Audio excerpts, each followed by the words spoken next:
George Galloway and the mother of all talk shows. Welcome to the Open University of the Airwaves with George Galloway.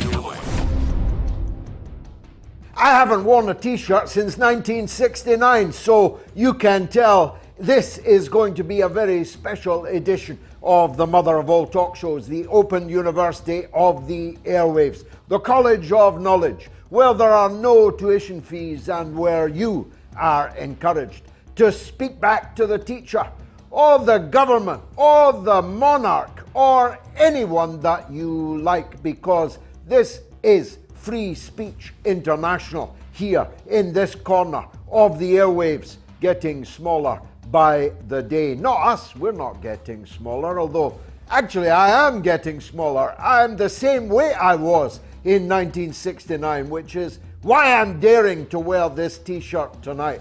All will be revealed. And of course, there are very momentous events going on in the world. According to Newsweek, a house magazine of United States empire, 90% of the world is not with the US when it comes to the economic war being waged against Russia over the issue of the Ukraine. The much famed Ukrainian breakthrough has faltered and fallen back, but you won't be hearing too much about that. But a little more than you've heard about Armenia. Don't cry for them, they're Armenians. You didn't know, did you? The Armenians were being butchered by a key Western ally, which has just invaded its neighbor in just the last 7 days.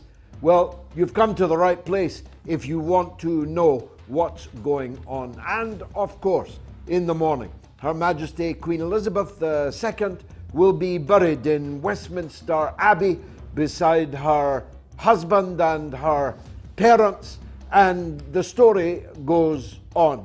But it's beginning to fray at the edges. Anyone who's been at a football match or just watched or listened to a football match in the last 7 days knows, to use the phrase the BBC has begun to use, well, the moment's silence wasn't quite impeccable. In some places, of course, it was atrociously unimpeccable. And we'll be looking at the reasons why from all round the world. Because, of course, when Her Majesty the Queen came to power, 1/4 of the people of the world lived under her reign.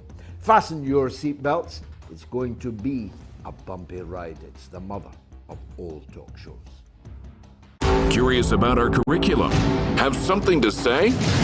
Then call us now to join the debate on the mother of all talk shows. The only education you can get for free.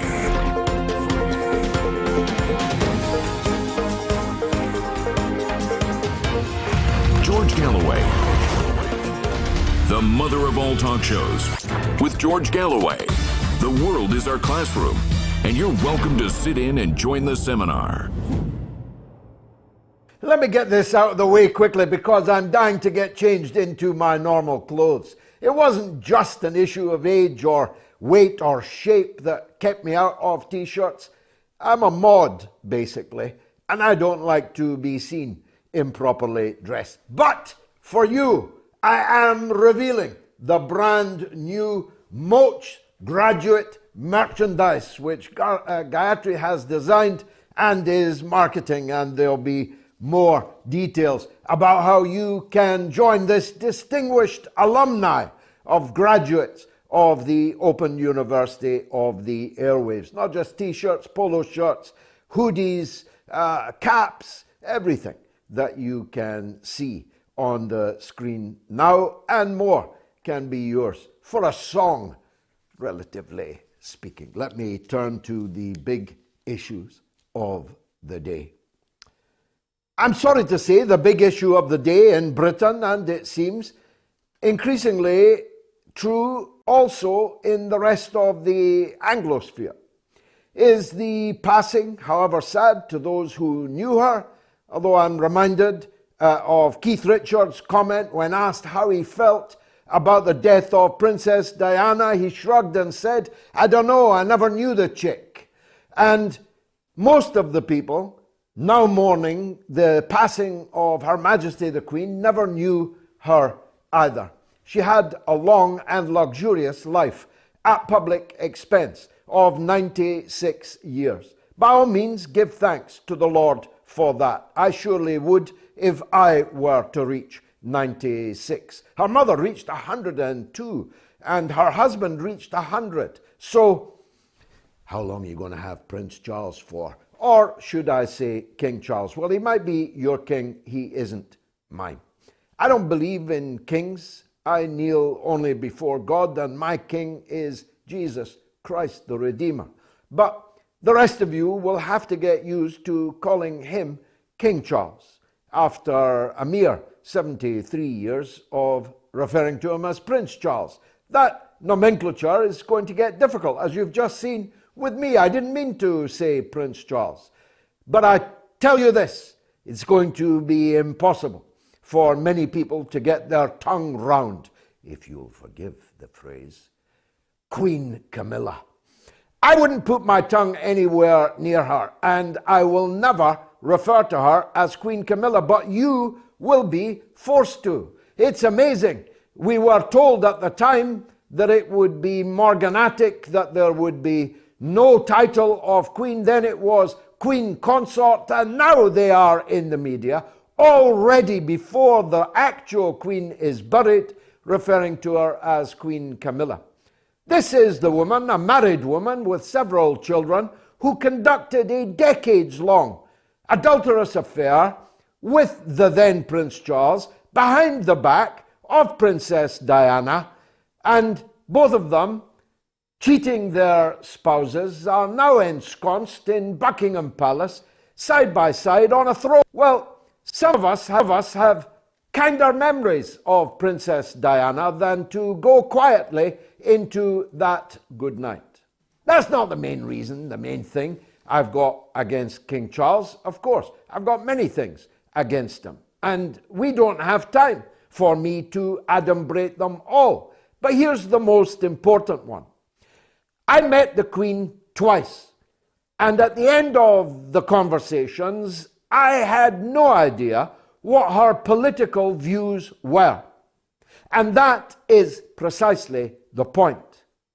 But you know already the political views of Prince Charles. You know that he is a quackery and greenery fanatic. You know that he is a friend of the World Economic Forum, a friend of Davos. You know that he's for net zero. You know that he's for talking to the trees and shivering in the freeze. Shivering in the freeze that will be caused to you, but not him, by the quackery and greenery of the abandonment of hard power energy for windmills and other quack solutions to the needs of an energy-hungry industrial economy in a world, in a country where most of the people are still poor and need their standard of living built up, dragged up, pushed up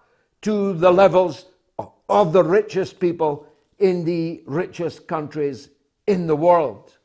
It's all very well, you know, drawing up the drawbridge when you're in your castle and warm and fat and no longer in need of any of the basic entitlements of humanity.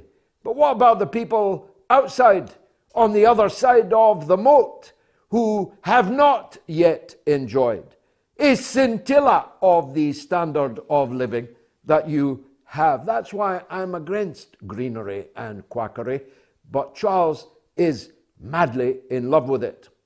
And he won't be slow to tell you. Well, the Queen never imparted to me a single thought about political matters. Charles will never be done lecturing you from the bully pulpit of Buckingham Palace. He'll be ordering you what to wear, how to wear it, what to heat, what to eat, and what you should look forward to. Basically, the Klaus Schwab, his bosom buddy formula of you will own nothing, he will own plenty, but you will own nothing, but you will be happy. No thanks, I will not go into that good night. And the second most important reason why I'm against this ascension, as they call it, blasphemously, is that I think it is deeply demeaning to the British people and the people of those Commonwealth countries foolish enough to still have as their head of state somebody who lives thousands of miles away in a foreign country. It is deeply demeaning to us that we depend upon, in this case, the primogeniture, because the Princess Anne, who would have been my pick for monarch, if we must have one, had been born before Charles. She couldn't have got the gig because she didn't have bollocks, although she's got far more bollocks, metaphorically speaking, than Charles, in my view.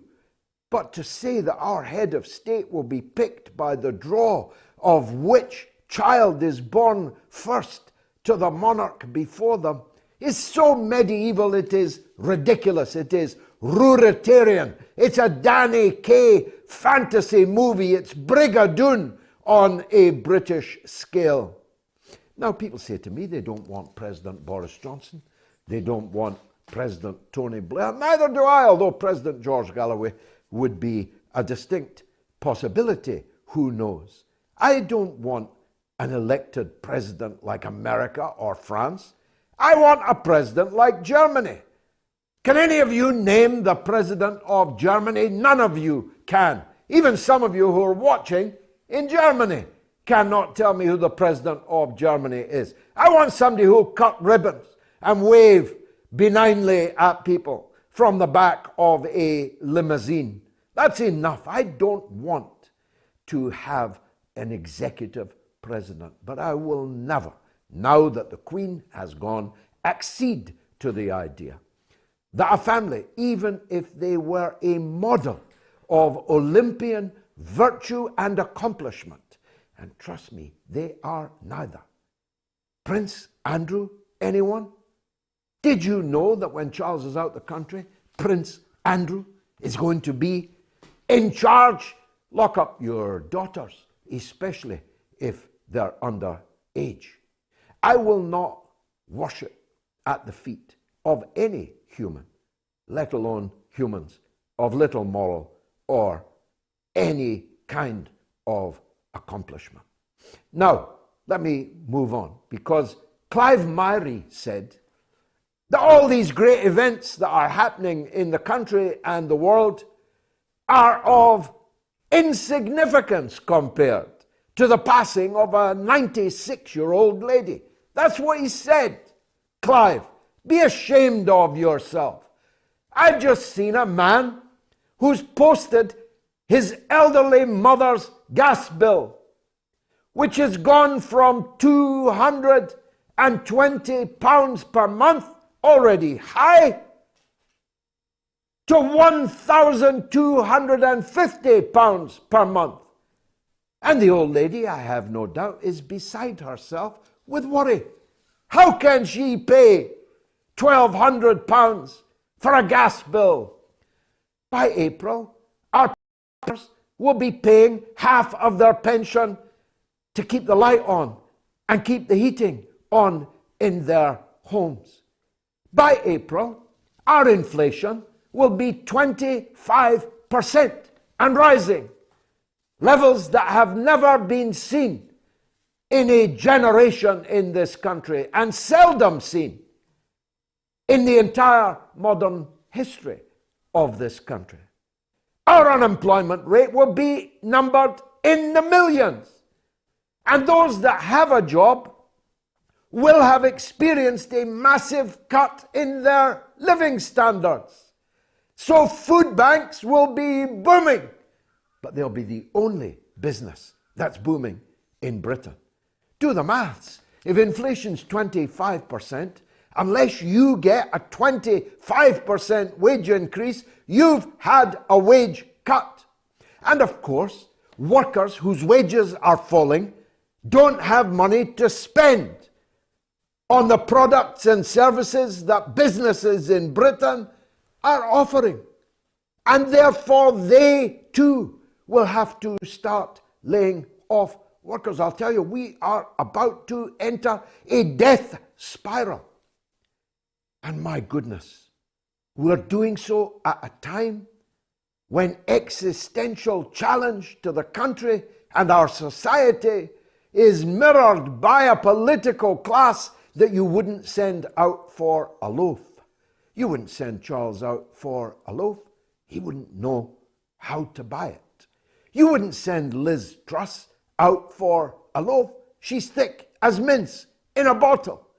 You wouldn't send Keir Starmer out for a loaf, and they are the power in our country. They are the political class. I'm reading at the moment, my good friend James bought me a vintage edition of it, Their Finest Hour. The first paragraph written by Winston Churchill could not be written by the entire British political class. The first 3 paragraphs are in such wondrous language, showing such breadth of intellect and experience and achievement, that the entire British political class together could not have penned them. When we were last under existential challenge, Churchill came forward with Mr. Attlee as number 2 and Mr. Bevin as number 3. And I could go on. We had a political class that not only refused to surrender to the fascist beast at the Channel ports, but rallied this country in the face of an existential challenge to our entire existence. Keir Starmer, anybody? Liz Truss, anybody? Have you heard them? Have you read them? Though, interestingly, they virtually never write anything. Because on the written page, as long as it wasn't written by some spad, they would quickly be revealed to be the shallow-minded hypocrites and incompetents that they are. So we're in big trouble in our country. But spare a thought for the United States of America. They are about to issue perhaps scores of indictments against the former President Donald Trump for the simple reason that they know he's going to be re-elected as president again. Now I know, imagine a choice between Joe Biden and Donald Trump. Talk about the devil in the deep blue sea. Talk about Hobson's choice. But it's because they know that Trump will beat them, they're about to issue a blizzard of indictments, criminal indictments, put him on trial in the hope that that will dent the midterm massacre that the Democrats are about otherwise to face in the midterm elections in just a few weeks from now, and to slow and, if possible, stop the possibility of a second Trump term as president. So if you think that Liz Truss and Keir Starmer are a poor man's choice for political leadership, spare a thought for our friends in America, who at least got rid of monarchy, although I sometimes think they've never really fallen out of love with it. And we'll be talking to Faran Fronczak about how it's all playing in Peoria, or at least in Los Angeles and in New York City. The royal death and this 10 days of mourning has reached across the Anglosphere. We are blessed, did I say blessed? With 7 current and former Prime Ministers of Canada in London right now. How lucky can you get? Well, it's an ill wind that blows nobody any good. The people of Canada can breathe more freely that Justin Trudeau ain't around at least for the next few days. But I'll be around for the rest of this show because it is the mother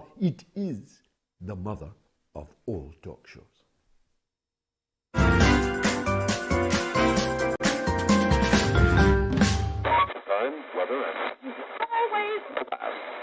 Let's play a game and I'll ask you yes or no questions. Ready? Okay then. Sick and tired of hearing the same old voices on the wireless? Are you looking for an alternative opinion to the mainstream media? Do you have a thing for a Scottish accent?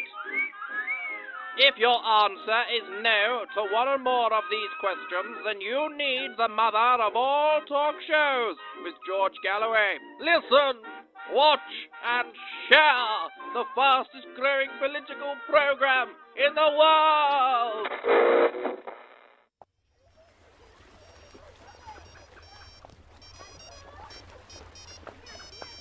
It's for you, sir. Where's the cheese pizza, Robinson? Come on, what are the public paying you for?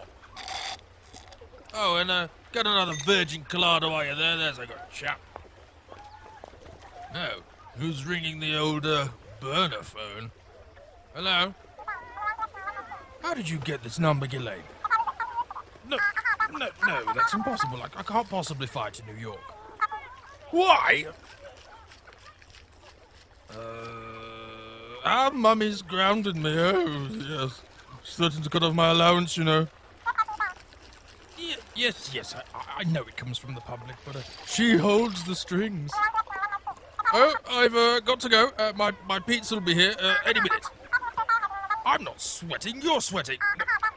Ghislaine, don't call again.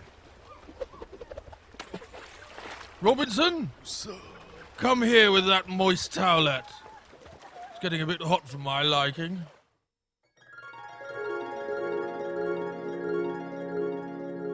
Here? Where am I? Welcome to St. Peter's Gate, my son.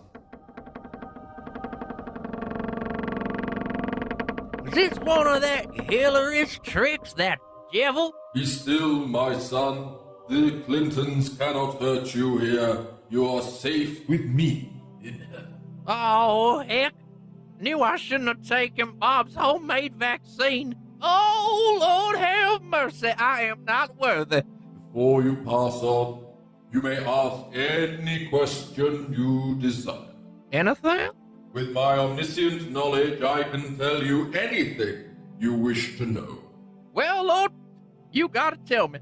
All-powerful creator of this universe, before you judge me, I've been searching for answers my whole life. Yes, my child. I have to know, who shot JFK? Another one.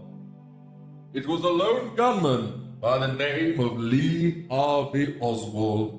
He was not a government agent, and there was no second shooter on that grassy knoll in Dallas. My God, this goes higher up than we thought. You are listening to the mother of all talk shows with George Galloway.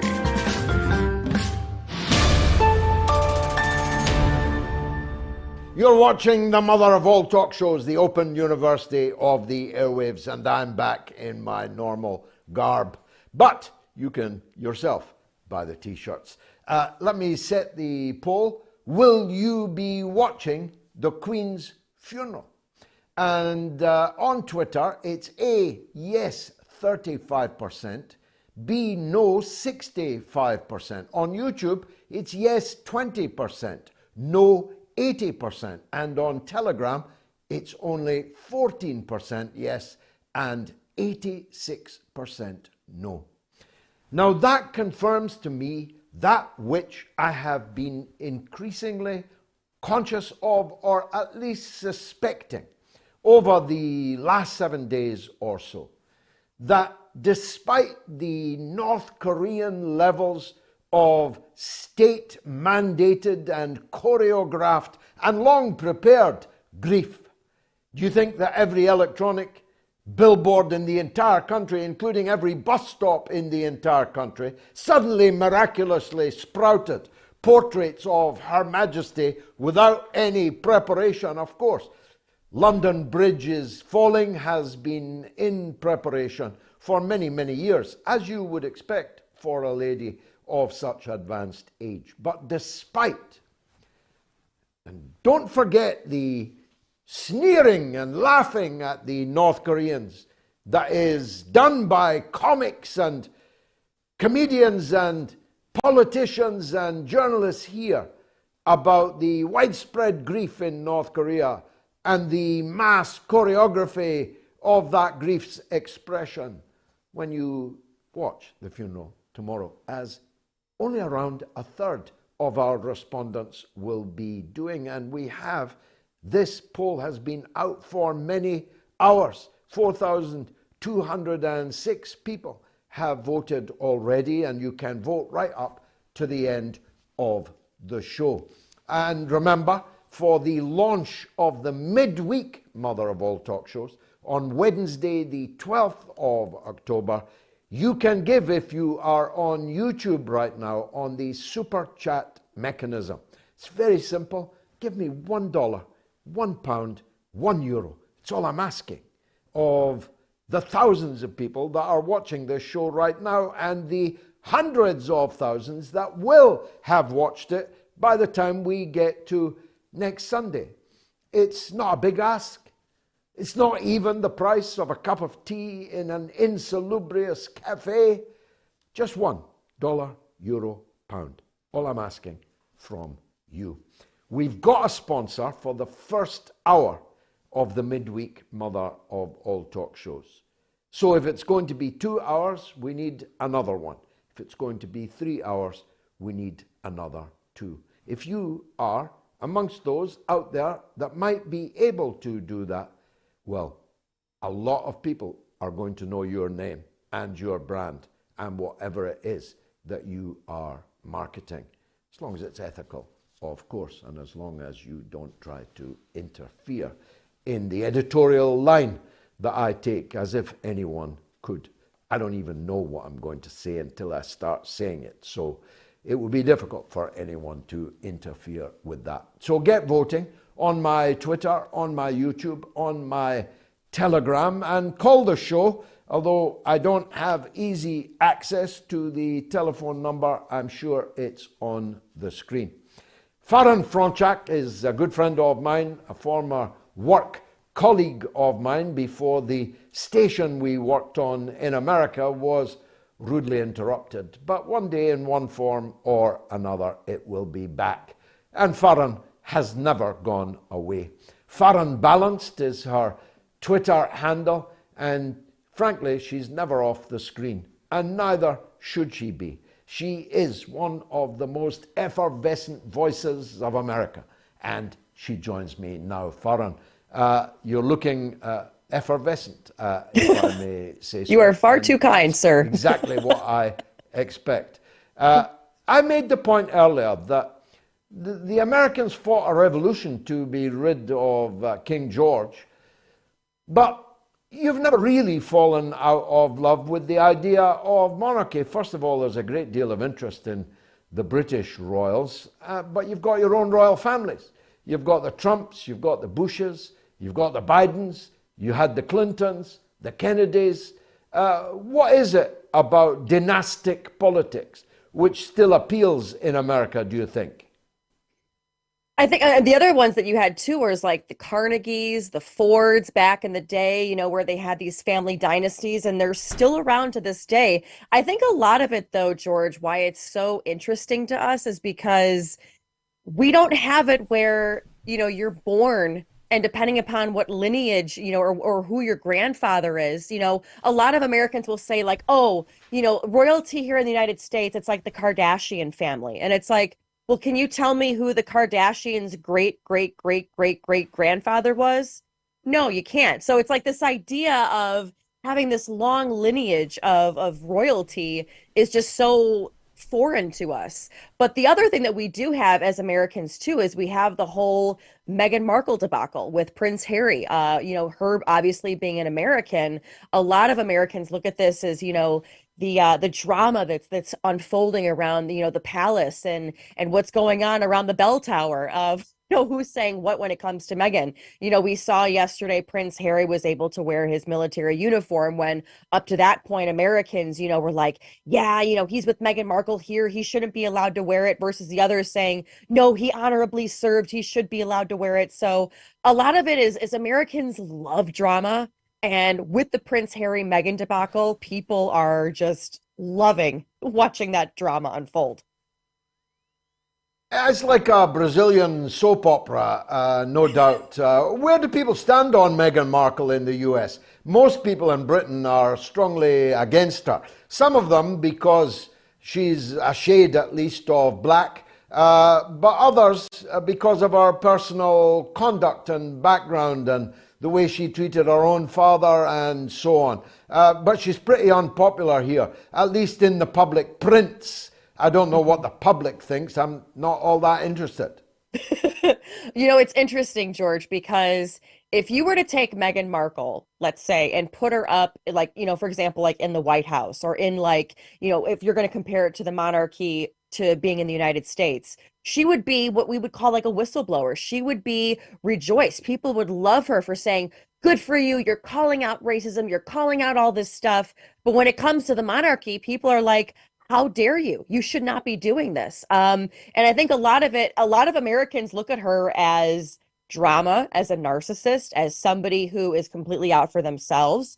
And you do kind of see it a little bit as well with Harry, with him wanting to step back and then coming to the United States. And they said that they wanted a private life, yet now everything that they do is in the public eye, especially, doing interviews with Oprah and now with Meghan Markle's new podcast, talking about all this horribleness that she had to deal with in the royal family. And it's like, you do realize like your only job was to just get up, look pretty, and like go to royal events and just kind of stand there, right? Like, and then the whole thing is that she wanted to shake up the monarchy, and it's like, okay, so you got them to not wear nylons anymore, like, it's just Americans look at her as just kind of like a little selfish prima donna, to be honest. Well, I can see what they are saying when they say that. The problem with what she has alleged is that there's very little evidence of what she claimed. The one piece of evidence of an allegation that she made was that someone in the royal family asked what their children would look like. But as you know, Faran, I have 5 mixed race children. And I can assure you that everybody in my family and their mother's family all asked what are our children going to look like. It is not ipso facto racist to wonder what the children of a mixed race couple are going to look like. Mm-hmm. And not even that. I mean, my mother's Italian and Irish. My father is Polish and Russian. My own family, white and white. They were like, I wonder what they're going to look like. Will they look like more of her mother or her father? I mean, I feel like it's just kind of a common question that people are going to ask. But again, the fact that this was totally blasted via this Oprah interview when she said it, and not to mention too, now Oprah's getting backlash for it, and she's trying to back away from the Harkles, as they call them.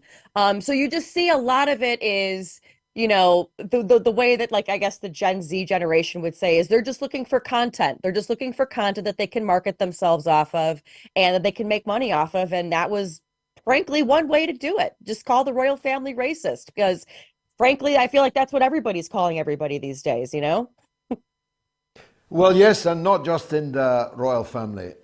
That's undoubtedly true. On more serious matters, Faran. Joe Biden is here. He drove his beast, as they call it, through the streets of Tottenham in North London today. He was lucky to escape with his life, and I'm only talking about the gangs with machetes. He had a cavalcade of dozens of armored vehicles. He was never the most popular guy. He'll not be that popular when people see his cavalcade. going through London. He doesn't actually like Britain very much, not as much as his predecessor Trump seemed to. Trump was Scottish, which at the time of writing is still in Britain. Biden, 2 centuries ago, was Irish and is mostly not British anymore, with the rest on its way out the door in my lifetime probably. So there's an indication that when the Northern Ireland Protocol issue explodes, as it looks like it's about to, a reopening of that Northern Ireland Protocol with all its consequences, that Biden will be siding with the Irish Republic and the European Union, and Britain is going to feel sore about that. Tell us if there's any perception in the US that this issue is about to take off. You know, it's interesting because a lot of Americans, I can tell you the average American probably has no idea that this is even unfolding. I mean, many Americans you talk to, you know, they've heard of like the IRA and, you know, everything that was going on between Ireland and England, but a lot of them couldn't even really tell you exactly what the issue was or what they were fighting over. But it's interesting that you bring up Biden's Irish roots. Okay, so I did a little research and it's actually pretty interesting. President Joe Biden, actually, his roots trace back to England. His great-great-great-grandfather was William Biden, that was from Sussex County and in England. And here it was, they show Americans up until about the 1980s, 1990s. Everyone was okay with saying and identifying that they were of British ancestry. And all of a sudden in the 80s and 90s, you had this major drop off where people stopped identifying as British and you saw an uptick of people saying they were Irish and Scottish. Why? I don't know. Maybe there was some conflicts going on, or maybe the UK at that point was just a big no-no to be, you know, to have to say that you were from that area or your family traces back to that. But I find it interesting, though, that, you know, Biden really, you know, beefs up these Irish roots in a time when, you know, all of this is going down. Now, I will say I have Irish roots myself. And with all of this stuff that's been going around with the Queen, never before have I seen people coming out and being like, oh, I'm Irish and my family's Irish and, oh, God damn the Queen and all this other stuff. And you're just like, you realize like we're all kind of from Europe, but now all of a sudden you identify as this big Irishman. I mean, it's just with a lot of Americans, you just kind of have to look and laugh. Especially I'm from the great city of Chicago, where there's a very big Irish presence, and now all of a sudden all the Irish are up in arms over the Queen, and everybody, you know, bowing down for the monarchy and watching the funeral and all this other stuff.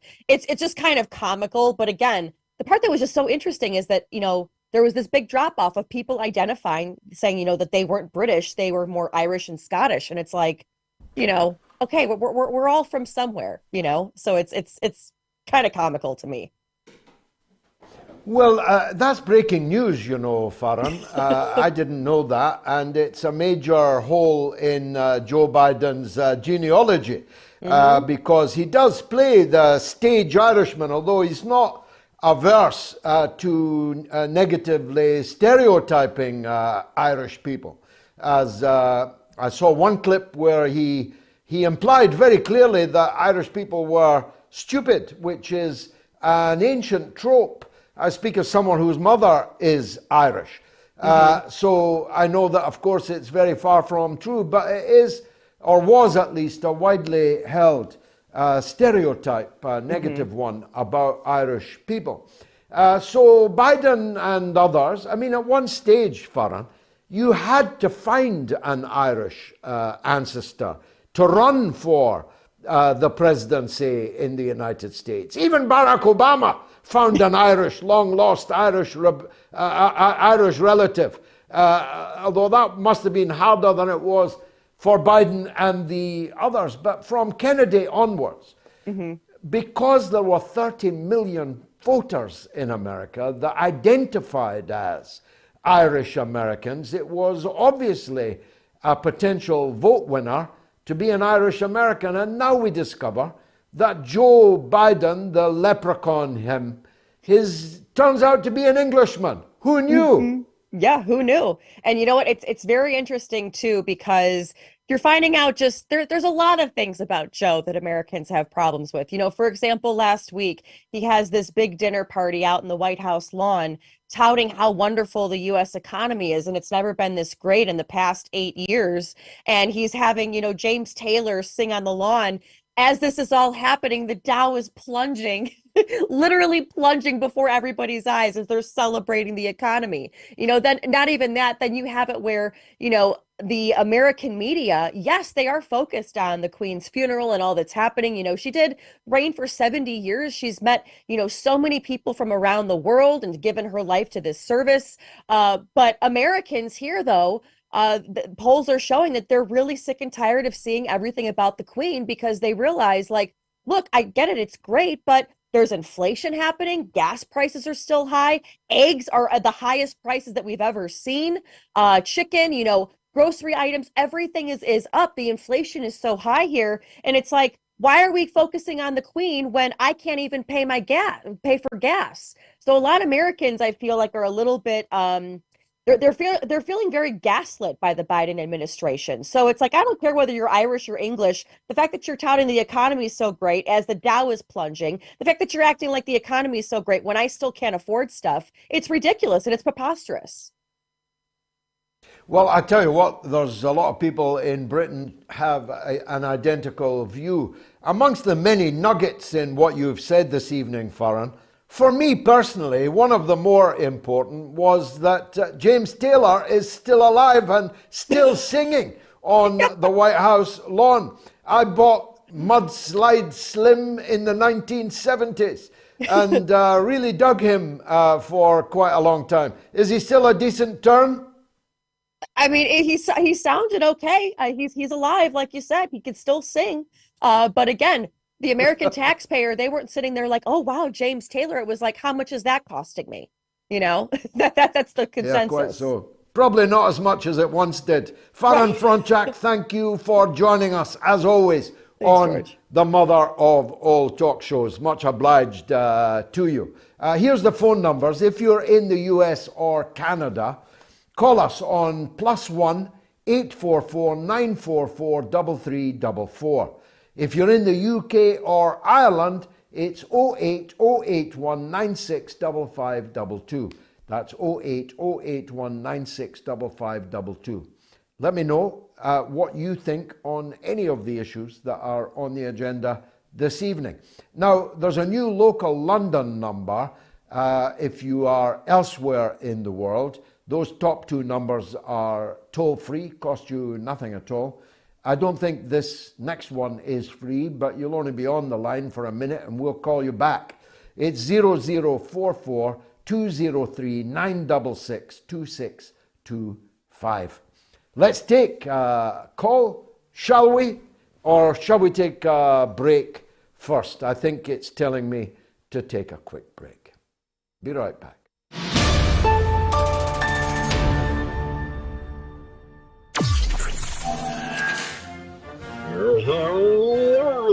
Hello, America. It is me, Joe Biden. I think I'm not reading a teleprompter.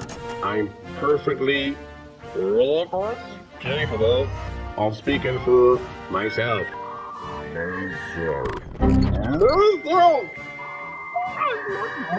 Myself. The giant Labour Party sailing clearance is now on. Hurry now, as we've got zero interest in our party. It's literally the lowest it's ever been. Give up on the common man and save today. That's right, we're getting rid of all of the Corbynites. Literally every single one. Being a Blairite has never been more in style. Only available at what should be the UK's biggest political party. The new Labour Party. We're doing this again. Time, weather, and Let's play a game and I'll ask you yes or no questions. Ready? Okay then. Sick and tired of hearing the same old voices on the wireless? Are you looking for an alternative opinion to the mainstream media? Do you have a thing for a Scottish accent? If your answer is no to one or more of these questions, then you need the mother of all talk shows with George Galloway. Listen, watch, and share the fastest growing political program in the world.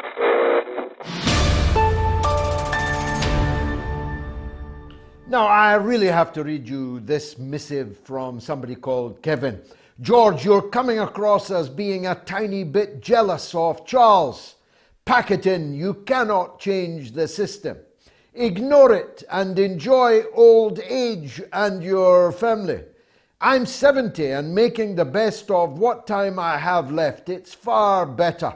We have done our bit. Well, thanks for watching, Kevin.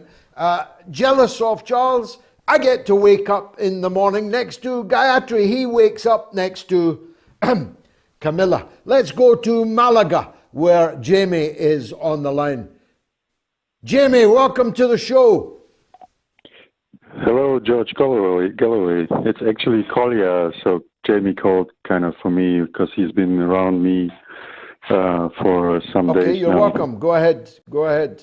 Yeah, I've been walking since the 2nd July to kind of speak to the people about Julian Assange. Oh, are you the man who did the walk? Yeah, that's it. I arrived yesterday in Belmarsh. That's it. I've done the walk. It's like... Well, I take my hat off to you. What an epic achievement. You walked from where to where, and how long did it take you? So I started in Hamburg, where I live, in Germany, actually, and passed Belgium, a tiny part of Netherlands and France, and set over to Dover with a ferry. And I started on the 2nd July, and it's like 900 miles I walked so far. Well, that is wonderful. And you were raising awareness of Julian Assange's case all the way. And now you've reached Belmarsh, whence poor Julian is incarcerated.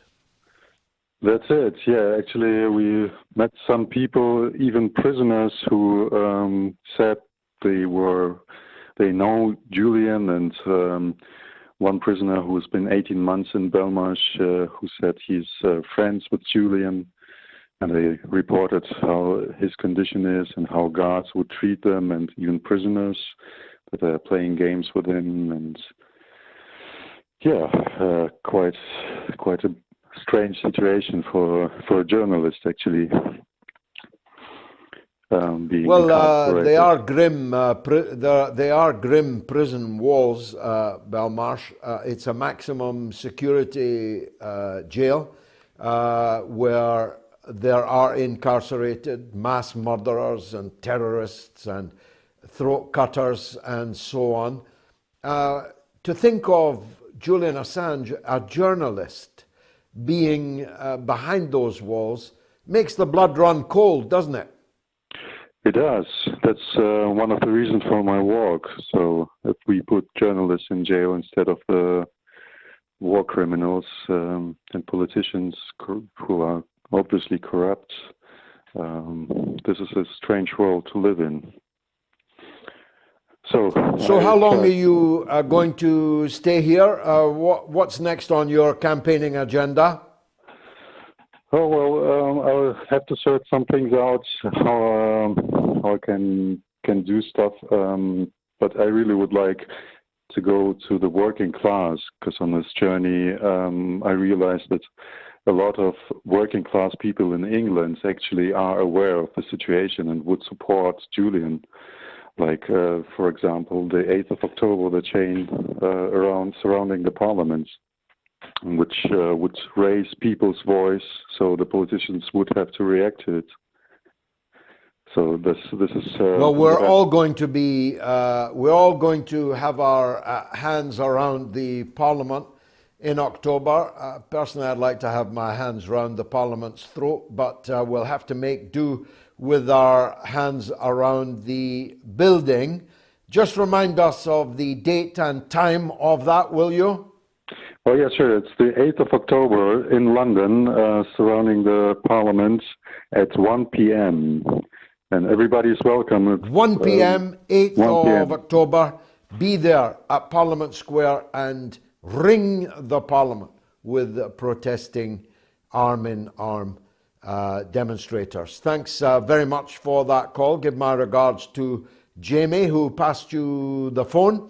It says here the renowned independent journalist and political analyst.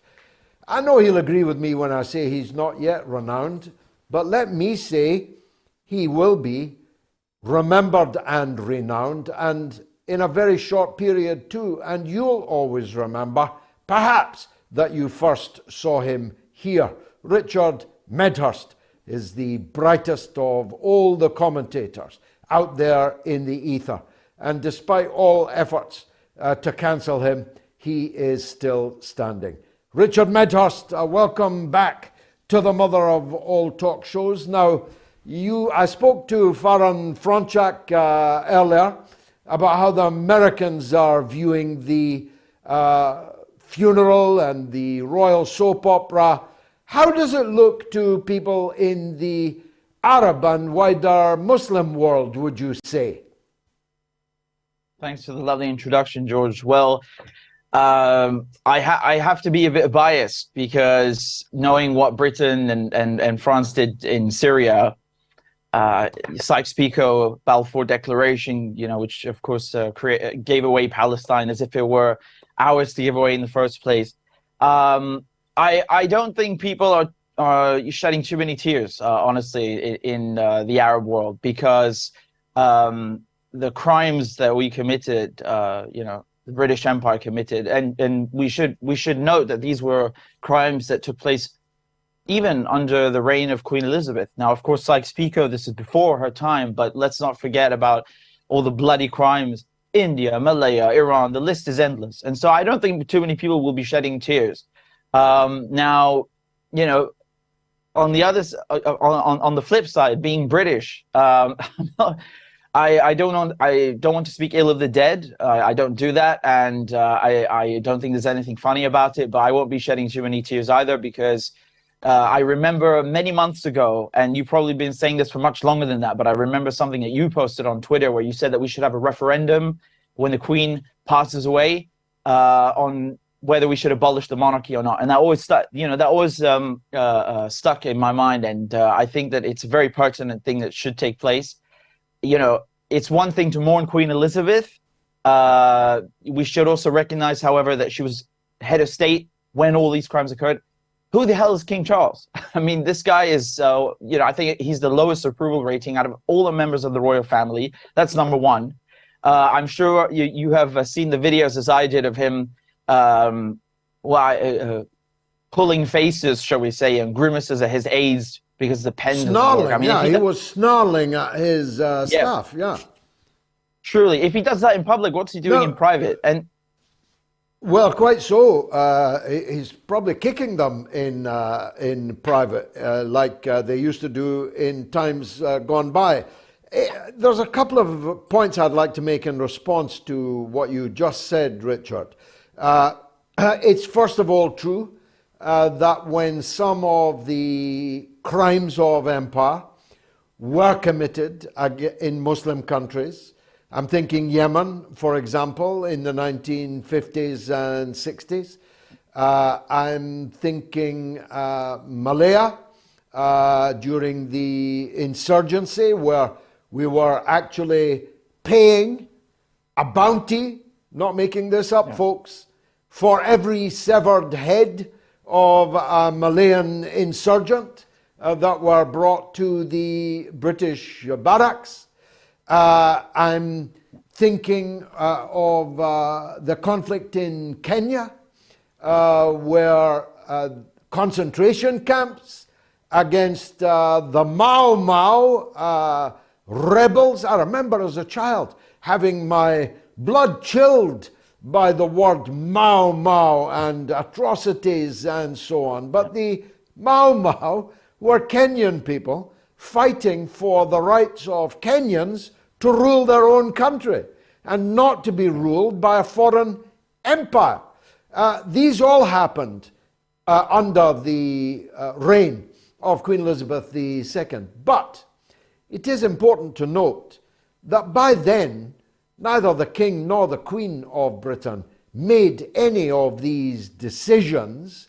They were made by the governments elected by the British people. So the blame has to be shared by all of us, really, Richard. Yeah, yeah, absolutely. I mean, you know, we are a constitutional monarchy, supposedly, and I know that the Queen is said to have, and you know, legally is said to have a more of a ceremonial role than anything. Nevertheless, I still ask myself, why does every bill require royal assent? You know, is that not participating in the legal process? That's just one point to it.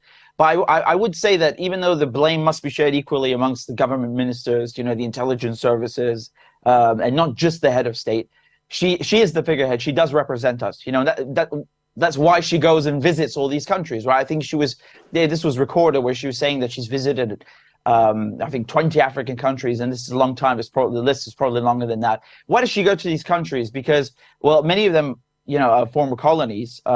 It's just like the French, like Charles de Gaulle, who wanted to maintain influence in Africa. And on top of that, she goes there to do the same thing, is to maintain British influence, and she goes there as our representative. So I agree with you completely that the blame has to be shared. But you know, I'm just confused by all this mass hysteria right now that everyone is making her out to be some kind of angel. She's the figurehead, and if she's the figurehead, she's the head of state, you have to also recognize the ugly things that we did under the British Empire and are still doing. You know, to this day, for this very minute, many things that are going on in secret, other things in the open. And so I don't understand this mass hysteria. Everyone pretending like she's some completely, utterly innocent Nan, and the royal family should just be worshipped and we should give them all our money. I don't understand this. I really don't understand this.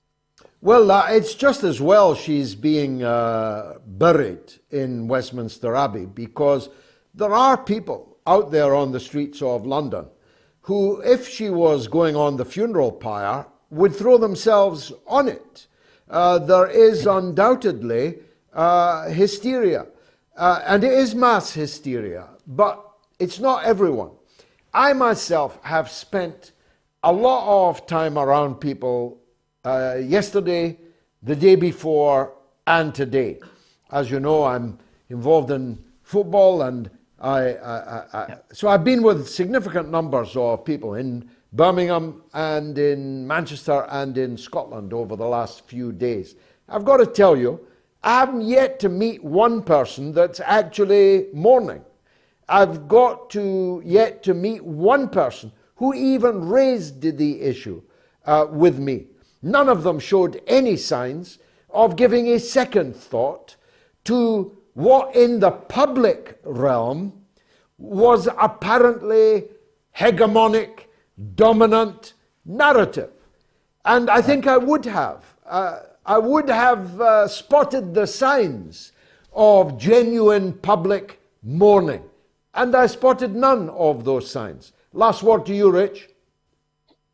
I mean, this is once again a proof how what the mainstream media do, what the mainstream media say is not always what's happening in reality. And when I said mass hysteria, I mean, certainly there are people who are, you know, who would throw themselves on a fire like you just mentioned. But the fact that we're expected to participate in it, I think is insulting. You know, if you want to mourn the Queen, that's fine.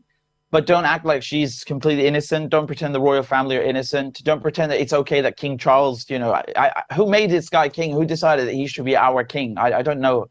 And don't whitewash and forget the colonial crimes that took place when she was head of state. She was the figurehead. And again, the blame is not only on her, but nevertheless, we should remember that.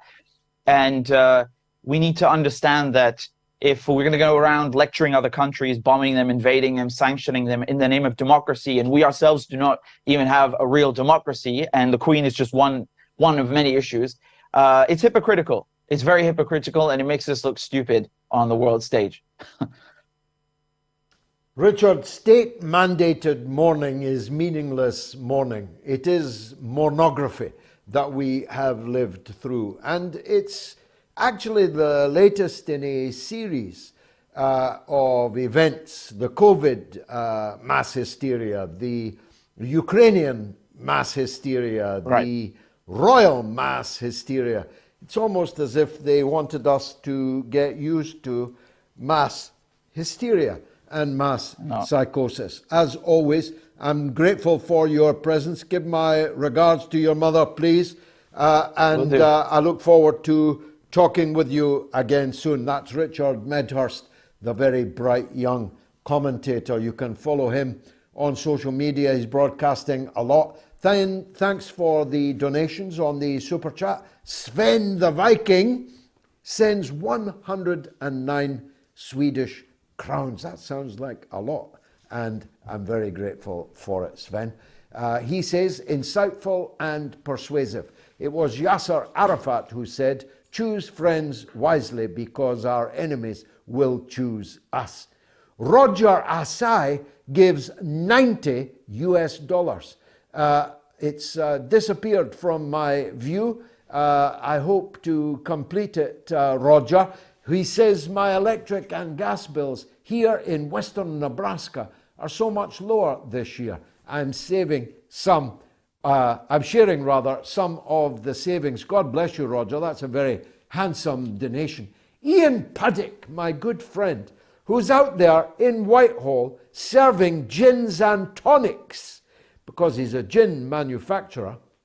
Ian, why don't you sponsor the midweek Mother of All Talk Shows? How's your gin business doing?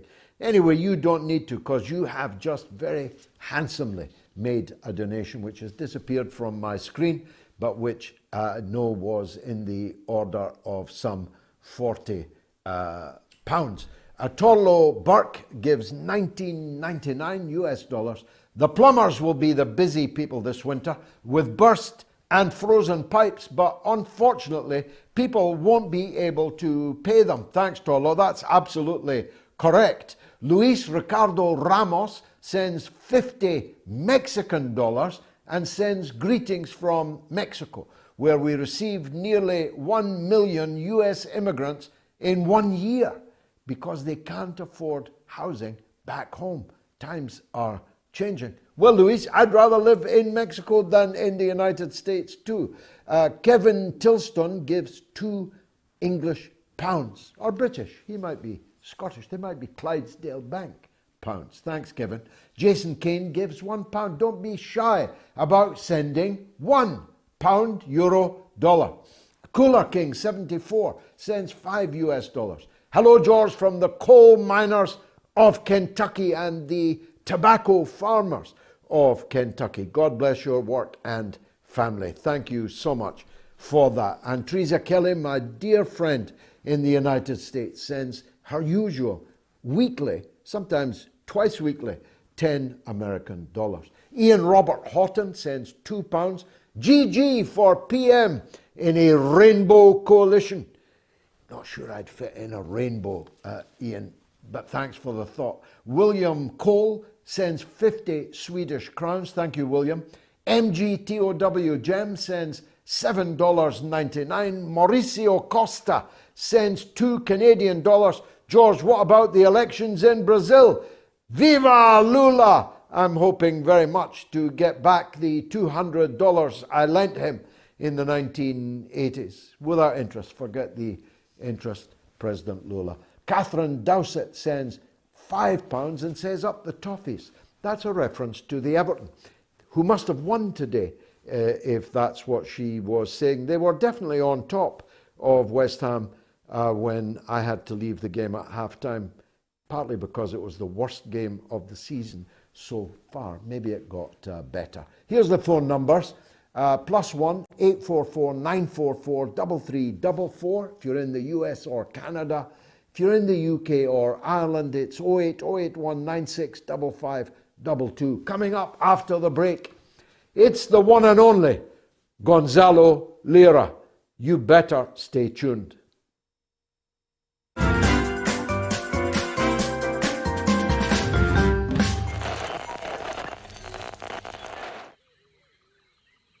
the airwaves. This savannah is a rigid dichotomy of fact and fiction. As Fisher says, the Twitter sphere where the slightest misjudgment can spell being cancelled. One species rules over the airwaves through its ability to adapt and survive in even the harshest environments. The George Galloway.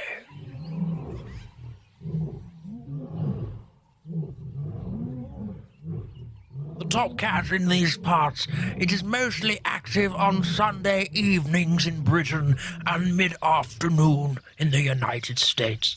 It seldom roars during the day. Most notable for its wide variety of headdress, it protects these parts from the mainstream media. You can catch this fine specimen on the mother of all talk shows. Don't pick a fight with it. They've been known to bite back.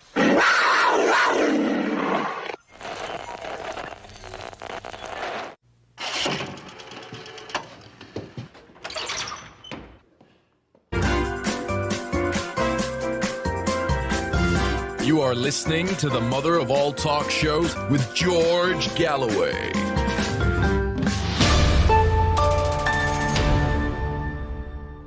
We expected him last week, and then we, and not for the first time, feared for the safety, even the life of Gonzalo Lira, who has been an indefatigable commentator from the front in the war in the Ukraine, from literally the streets of Ukraine as the shells and bombs fell all around him and all kinds of murky characters went looking for him and were encouraged to do so by some apparently eminent personages from the rest of Europe, from places like Copenhagen, where one eminent person rejoiced that Gonzalo Lira, and I quote that person, will soon be on the run.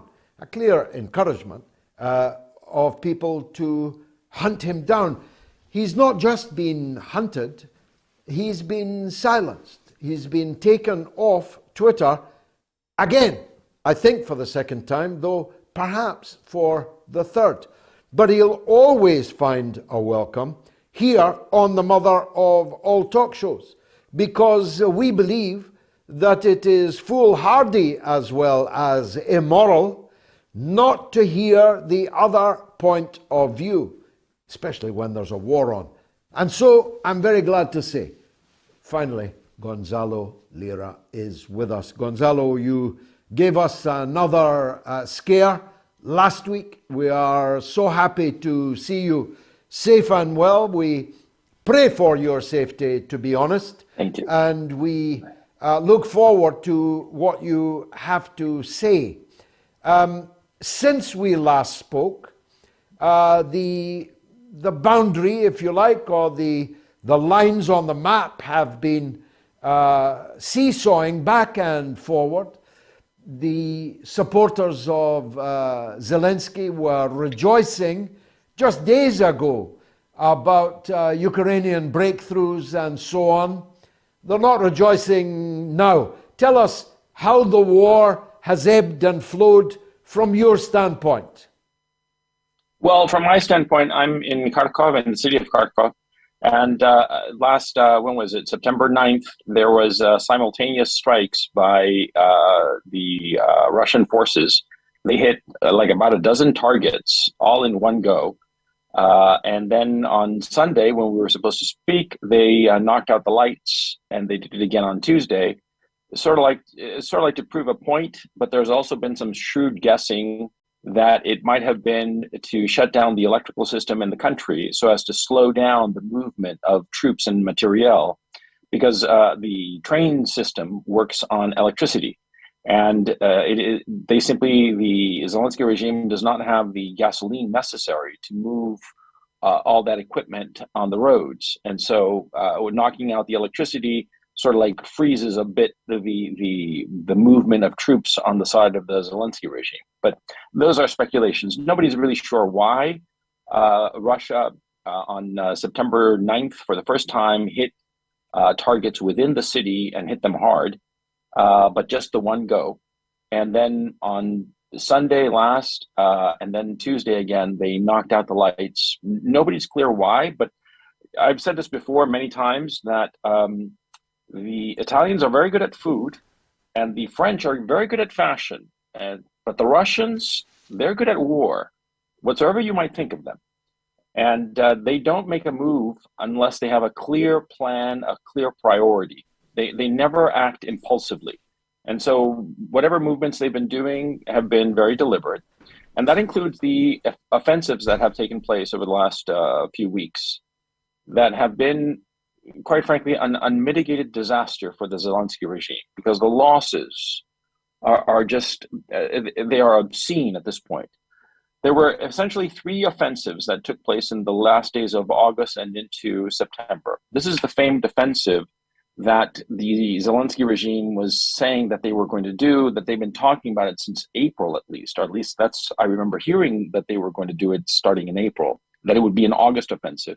And the days of August were sliding by and no offensive. And finally, there was an offensive.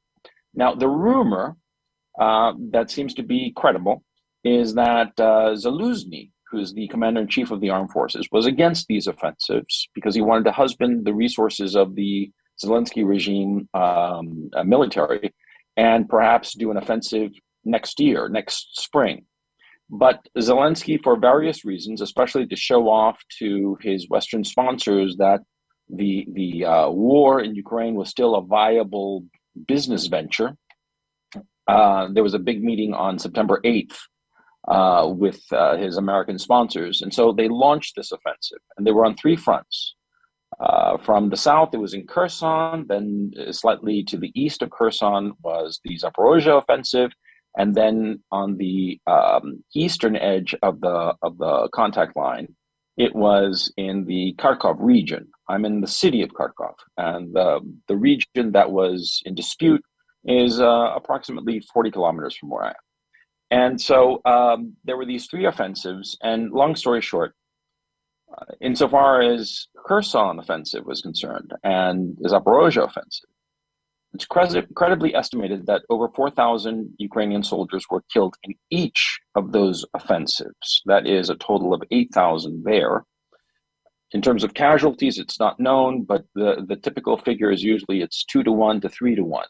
So in addition to those 8,000 men killed, likely an approximately 15,000 more troops severely wounded, incapacitated. So that's a loss of at least 23,000 men. And in the Kharkov offensive, well, this has been much vaunted. At the time that it happened, both sides were a little bit hysterical. The Zelensky regime cheerleaders thought that this was a great victory, that this showed that the Russians could be beaten, blah, blah. And on the pro-Russian side, a lot of people also got hysterical and saying, oh, we're losing the war and this is a disaster and whatnot. But, you know, in any large confrontation like this, there are always going to be ebbs and flows, and there are always going to be setbacks and breakthroughs.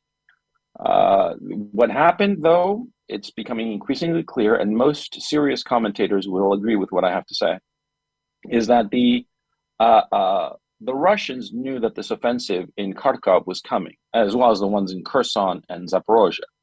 Insofar as Kherson and Zaporozhye, for all of the men that they threw into battle, the front lines didn't move an inch, not as a practical matter. There is one particular salient that has been created by the Zelensky regime forces, but in Kiroy Rug, I have a hard time pronouncing the name of the city there, the Russians destroyed a dam specifically in order to flood the river.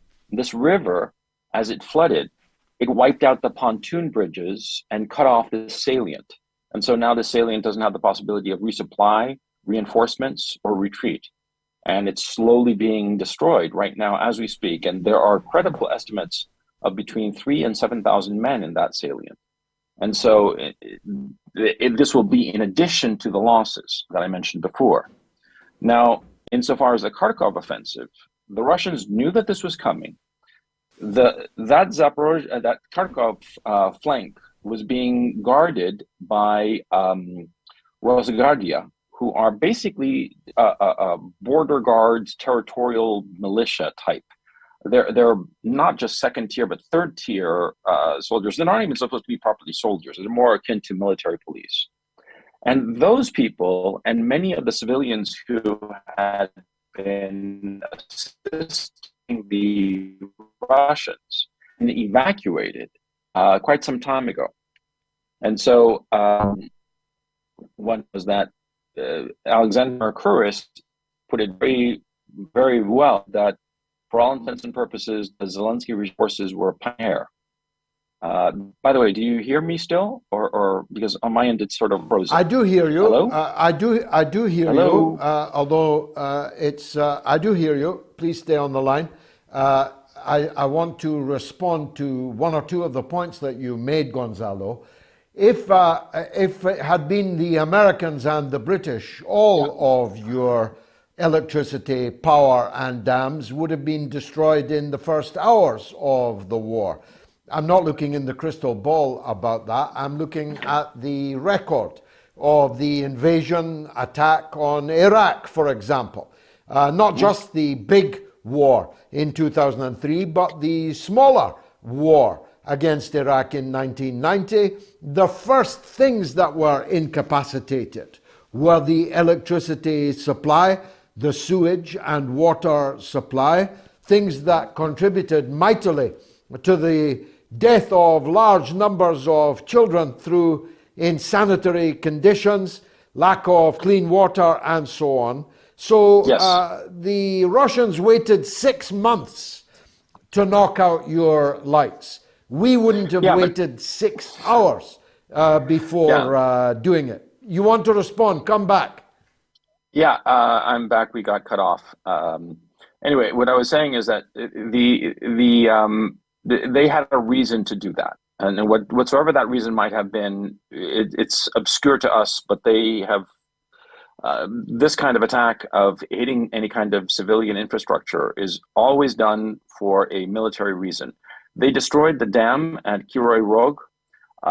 And they did it for a specific reason. It was not to flood the city or to prevent the citizens from getting water, but rather so as to flood the river, which would cut off a salient that has emerged in the Kherson offensive.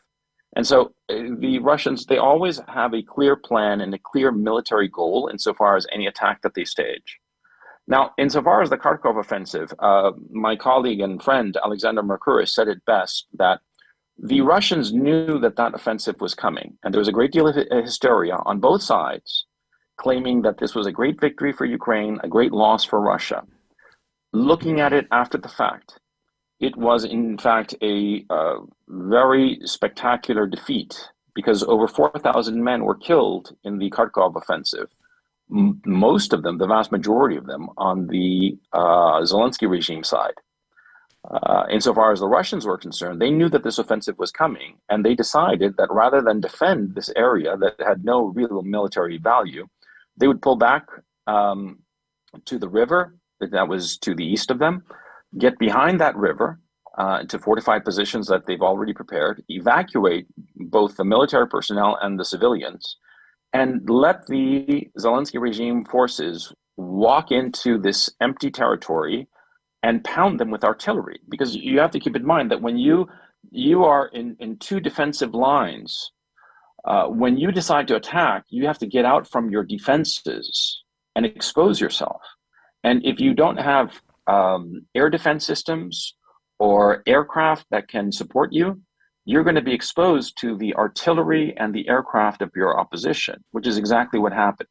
And so it's estimated, credibly estimated, that in this offensive in Kharkov, the Russians lost just a couple of hundred people, including prisoners of war, whereas the Ukraine side suffered 4,000 dead and likely, but it's not known, but likely an additional 8,000 to 10,000 wounded, incapacitated. So altogether, these three offensives in Kherson, in Zaporozhye, and in Kharkov, they credibly cost the Zelensky regime some 12,000 men and an additional, possibly as high as an additional 24,000 casualties in terms of wounded, incapacitated. This is catastrophic. Even if you look at the most conservative figures, it's likely that they lost about 25,000 men. It's going to be a range, and we'll never really know, but between 25,000 and 36,000 men. That's roughly the expected losses that they suffered. And they didn't gain anything except cow country in the Kharkov region. And so now you mentioned something, Gonzalo, that I was going to raise with you, which is the tension that appears to be emerging between the military leadership in Kiev and the political regime of Zelensky. Now, of course, Poroshenko, the ex-president of Ukraine, who is under criminal indictment by Zelensky, has close ties to the Ukrainian military. And the release of the news, I've actually read the paper, that's how widely it's been released, which indicated the opposition of the military brass to these quite clearly sponsored offensives that were launched by Zelensky. The military brass were very clearly saying they did not want to do this. They wanted to wait until they had the weapons that could reach deep inside Russia, till they had the men and the materiel. It was Zelensky who drove these two highly expensive offensives. Is this pregnant with political change in Kiev? Could we see a military coup in Kiev? That's a good question, and I can't possibly know, to tell you the truth, to be quite frank and upfront about it. And frankly, nobody can really know. That kind of inside baseball kind of minutia of the political machinations between the various factions in Kiev, nobody can really know. And anybody who claims to really know is probably lying. Because all that kind of palace intrigue, you only find out about it long after the fact, long after the conflict is over. What is happening at this time, I don't think it's particularly productive to be very concerned about that, because you're never really going to know. And so I'm very pragmatic in that sense. I don't bother with that kind of inside baseball issue, because there is no way to credibly know. There are rumors that the military was very much against this, that Zaluzhny wanted to wait until the spring of 2023 for any kind of serious offensive.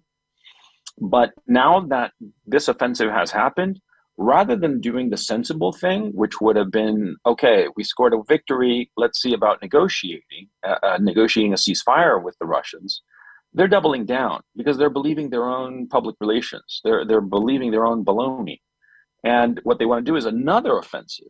Now, if the Zelensky regime keeps on having these victorious offensives, they're going to wind up losing the whole war, because no army can sustain this level of casualties. This is the key issue, that the number of dead and wounded incapacitated is astronomical. You have to understand here, in these three offensives, you lost for sure at least 10,000 men. This is for sure. And the likely number is closer to 12. And in terms of the wounded, you've got another 20,000 that you lost. Altogether, you're talking 30,000 men who are out of commission. That is the size of a decent-sized stadium. You cannot continue a war, a defensive war in this case, with those kinds of losses. But now they're doubling down because they're believing their own nonsense. They believe that they had this glorious victory in Kharkov because the propaganda has gotten away from them, and they're living in a kind of fantasy land, and which is really what the West is, what's happening in the West, because the West, they keep on going with these sanctions, and they don't realize that in this winter, people are going to go cold, dark, and hungry because of the sanctions, because they've so internalized their own propaganda, they don't realize that they have been lying to the public, and now they have started to believe their own lies. They've lost touch with reality. And I'm equating the Zelensky regime with the European leadership, because the Zelensky regime, as we all know, is a puppet of the West. And they're just driving themselves and the country of Ukraine off a cliff. And so I was deeply disturbed believing their own baloney, Gonzalo, is a phrase that will ring and live. But I'm very, very happy. I'm seldom as happy as I am now to have re-established contact with you. May God protect you and that we talk again soon. Thanks for joining us on the Mother of All Talk Shows. Let me take a quick break and then your calls and an amazing poll update. Stay tuned.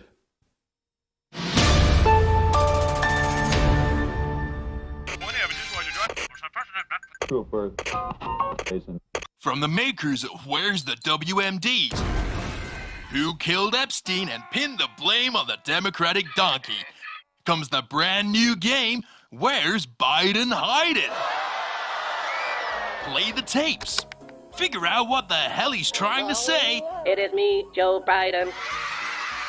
Try and find Where's Biden Hiding? Where's Biden hiding? We can't find him. This product is fictional and is not available in your local burn-down store. But seriously, if anyone finds him, please let us know. Big thanks, obviously, to all our subscribers and listeners to the MOATS podcast.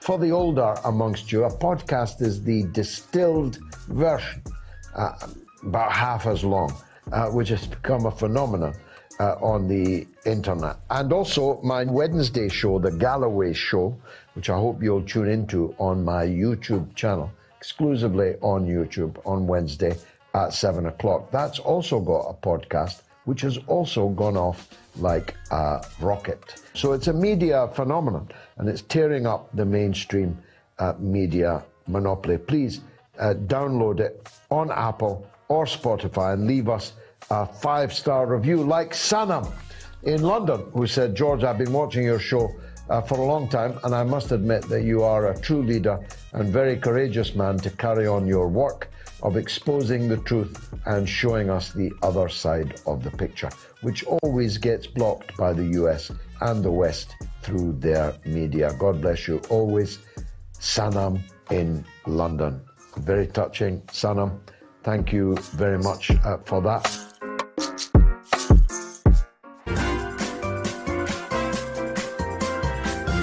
You are listening to the Mother of All Talk Shows with George Galloway.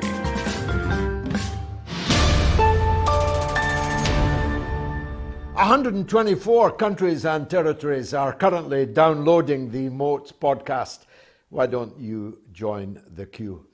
It's entirely free, and you've even got the QR code there. I think that's what they're called by the younger people. Just wave your phone in front of it and you can download it.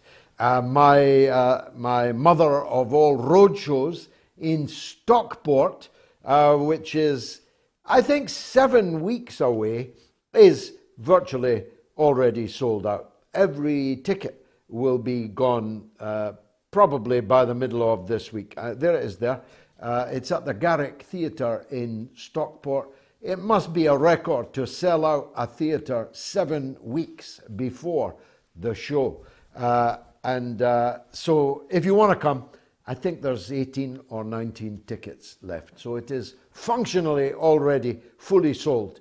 But if you're quick, you might be able to join in.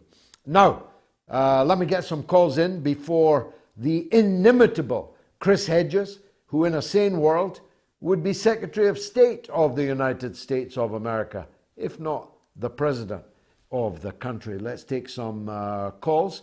I've got line 2, Quentin in Motherwell. There may be someone on line 1, but the screen is deficient in that. There is David in Nottingham. Go ahead, David. Yeah, thank you. George, can I just give a massive shout out to our Shen in Manchester? And also, Shen in Manchester. Without him, we are nothing. Yes, you know our Shen. And also to any listeners who were in the Big Flame movement. I'd like to give a big shout Big out to them as Flame, well. I remember them well. I'm so old, I remember them well. Bobby Owens, God rest his soul, was in the Big Flame. Then he became the Merseyside Regional Secretary of my union, the Transport and General Workers Union, and then he died at an absurdly early age.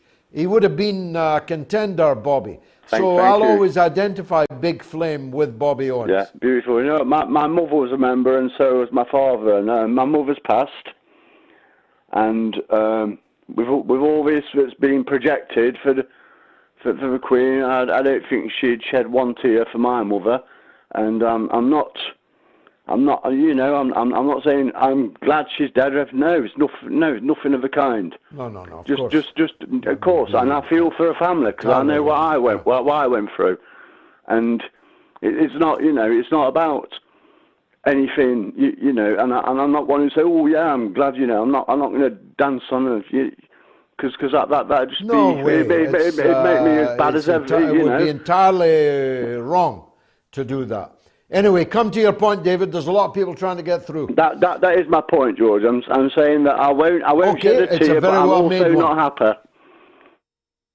Well, I think that's a very well made point, and one that I share. Let's go to Motherwell in Scotland, where Quentin wants to talk about the same subject. Go ahead, Quentin.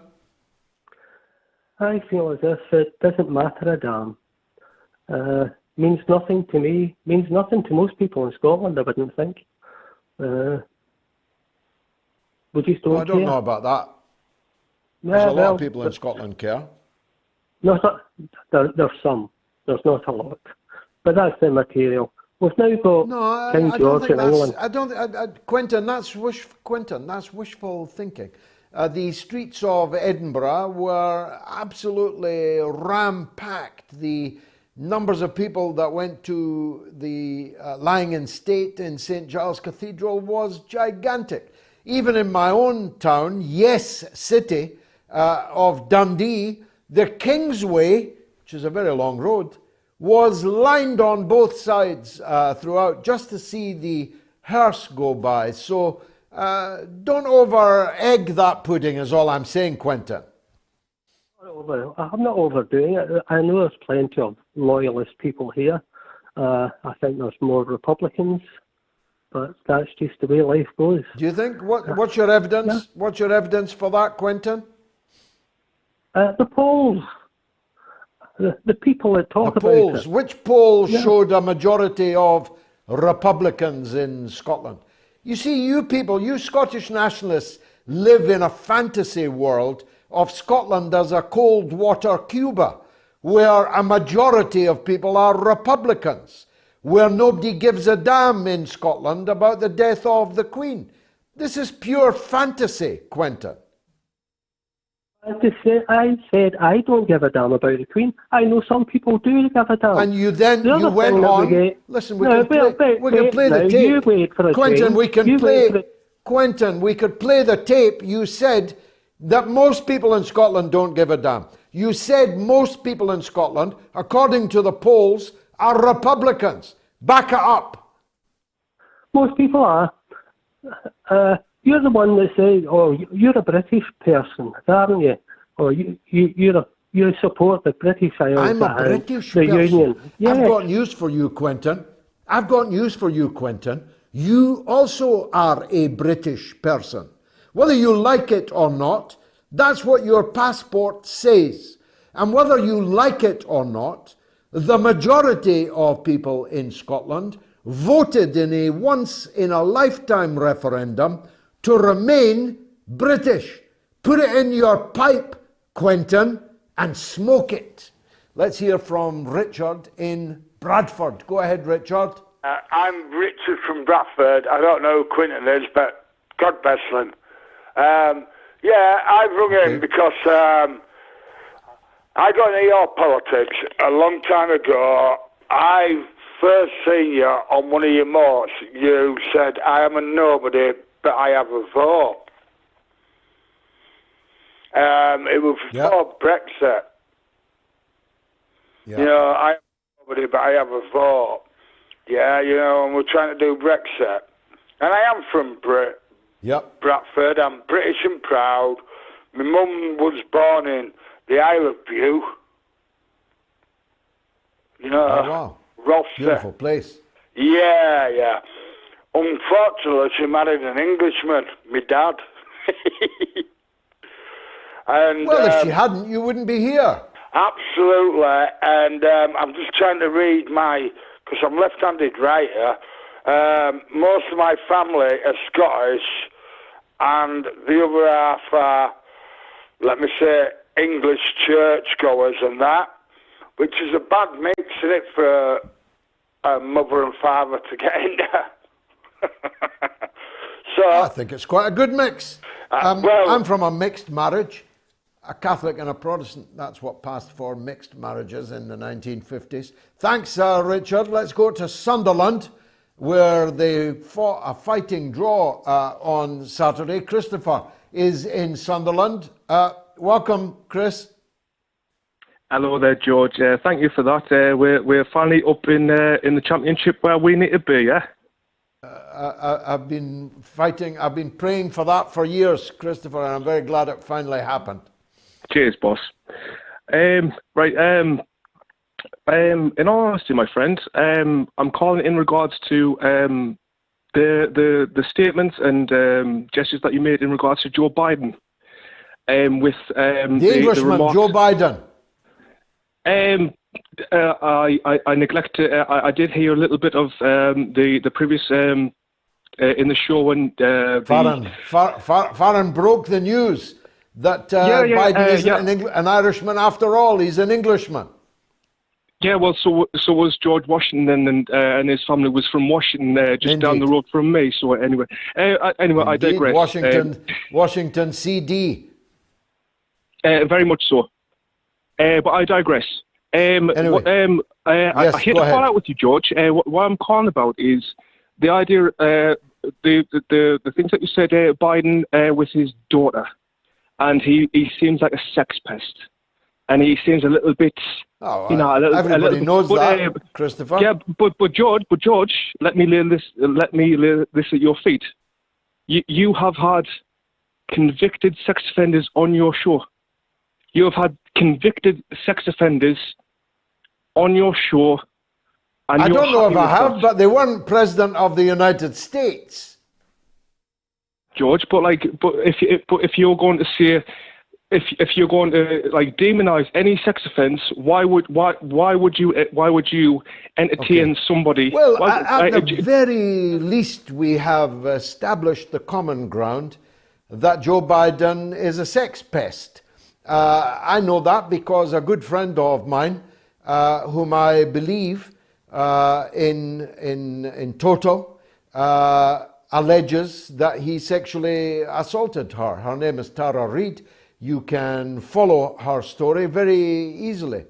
I've also seen 100 videos of his improper, inappropriate behavior towards young girls on video, on camera. And I now have the diary of his own daughter about the inappropriate showers the President of the United States had with his own daughter. So I'm not sure why, Christopher, up there in Sunderland with all your problems, you've sought to enter the lists with your lance in defense of Joe Biden. But I've got Chris Hedges coming up, and that is rather more pressing.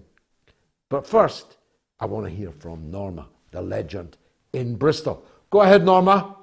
Hello, George. It's of course about the royal family, but they are very rich, and I just don't know why we've got to pay for the funeral, because we have to pay for our own funerals, but they could easily afford it, and they're not paying inheritance tax. Duchy of Cornwall with Will and Kate now. I mean, they make a huge profit. I basically think if they paid for their own funeral, our nation, would give them big brownie points. They can afford it, George. They can, but as long as they are the head of our state, I'm afraid our state is going to have to pay through the nose for them. Now, we get a lot of fools who say, oh, well, they bring in a lot of tourist money. Now, these are people who've obviously never visited the Palace of Versailles, which is the most visited tourist spot in all of Europe. And they cut the heads off their king and queen hundreds of years ago, Norma. You don't have to have a monarchy to have people visit the sites of your former monarchy. No. I just basically, okay, what you said is probably absolutely true, that the state have to pay for it. But if the state paid for it, then perhaps they could pay back the state the money that the state paid. Do you know what I mean? Well, I do think that the lack of inheritance tax on a transfer of wealth of an eye-watering scale that we will never know, because the will, although your will and my will be published, the Queen's will never be published. No. But it is estimated that the Queen was the richest woman on the earth, and all of her wealth just passed to her eldest son, Charles, who was already one of the richest men on earth, though not so rich that he would turn away an Arab sheikh with a plastic bag full of banknotes numbering £1 million or more. So how much money do you need? And why are you not paying an inheritance tax that everyone else in your kingdom has to pay, Norma? This is why it's such a big, wide gap between rich and poor. And although I shall be watching the funeral tomorrow, I just wondered if anyone actually would be portrayed as more perfect than the Queen when we finished with it. You know what I mean? Oh, goodness me. Yeah, that she's being painted as Our Lady. Norma, thank you so much for that. Let's squeeze in Emmett in Manchester because he has an opposing view, and we always like to hear from those. Emmett, welcome to the show. Hi there. Hope you can hear me clearly. Very clearly. Okay, I just wanted to ask a quick question regarding Ukraine. Do you think that Vladimir Putin is a war criminal? No, definitely not. If he was a war criminal, he'd be sitting in Washington or London with the other war criminals. So Tony Blair isn't a war criminal, presumably, as well.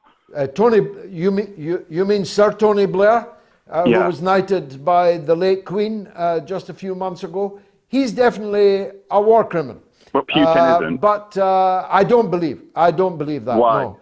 And as I pointed out earlier in my conversation with Gonzalo, we would have knocked out every electricity station, every power plant, every dam, every water and sewage facility in the first 6 hours. If it were us that were attacking Ukraine, we certainly wouldn't have waited 6 months to knock out 1 or 2 of them. So you think Putin's killed fewer people, so that makes it okay? You're just a bootlicker for fascists, aren't you? You support fascists. I'm sorry? You? You're a bootlicker for fascism. No, it's you that support. No, it's you that's licking the boots of fascism. So it's Zelensky's government that is in. Oh, let me speak, and I'll let you back in. It's Zelensky's government that is infested with fascism, or perhaps you haven't seen the SS insignia. Perhaps you haven't seen the swastikas. Perhaps you've never heard of the Kraken and the Azov battalions. Is that right, Emmett? Have you never heard of them? So since you're so litigious, why don't you sue me for calling you a fascist? Emmett, answer me. Have you ever heard of them? Why don't you sue me for calling you a fascist? Because it's so absurd, and because your arse is hanging out your trousers, you're not worth suing. And So everybody watching and listening, everyone watching and listening knows that you are a fool to call me a fascist, the leader of the Workers' Party of Britain, an explicitly socialist, anti-fascist, anti-imperialist party in our programme, coming at the top 1 or 2 points in our programme. So be gone, Emmett, you fool, you useful idiot. Let me take a break before the great Chris Hedges is up on the mother of all talk shows.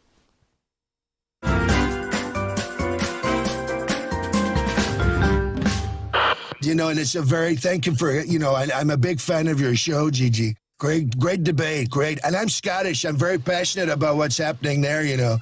I had a great mom. She was Scottish, Mary McLeod. She taught me well. She taught me well at everything, including golf.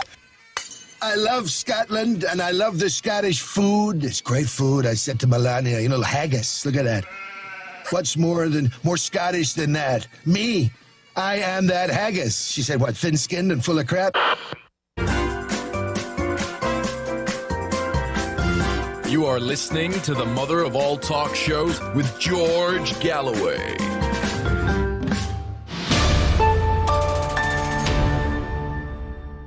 Chris Hedges is a former foreign editor of the New York Times who reported from many a war zone. Since when he has become a prolific author. He's got a new book out right now, a wonderful broadcaster, a great thinker and analyst, and we'd be very lucky if he was in Foggy Bottom instead of Blinken, who is there wrecking the world and wrecking America's place in it. But we're always very glad to welcome Chris Hedges here on the mother of all talk shows, which is, after all, Chris, an open university of the airwaves, and a professor like you should be heard. Bring us up to date. I read in Newsweek just an hour or two ago that in Newsweek, at least, there's a recognition that the vast majority of the world, they say 90%, is not with the United States on this war in Ukraine. That's quite serious when only yesterday you were the dominant hegemonic superpower, isn't it? Yeah, I think that that's probably long been true, given the last 20 years in the Middle East. The United States has become, like Israel, a kind of pariah nation. That's lost on most Americans, of course. And this proxy war, part of the reason there's been such a iron control of the press in the United States is that I think the support for now $15+ billion worth of quote-unquote military assistance and humanitarian assistance to the Ukraine only is viable because most people couldn't find Ukraine on a map. And so you have kind of this cartoonish version of Zelensky as the new Winston Churchill. People don't want to look too closely at Ukraine, which on the corruption index ranks, of course, very highly. There was a CBS report not long ago that got yanked because it estimated that only about 30% of the weapons that were being sent to Ukraine were actually being delivered. The rest were being siphoned off to warlords and black marketeers.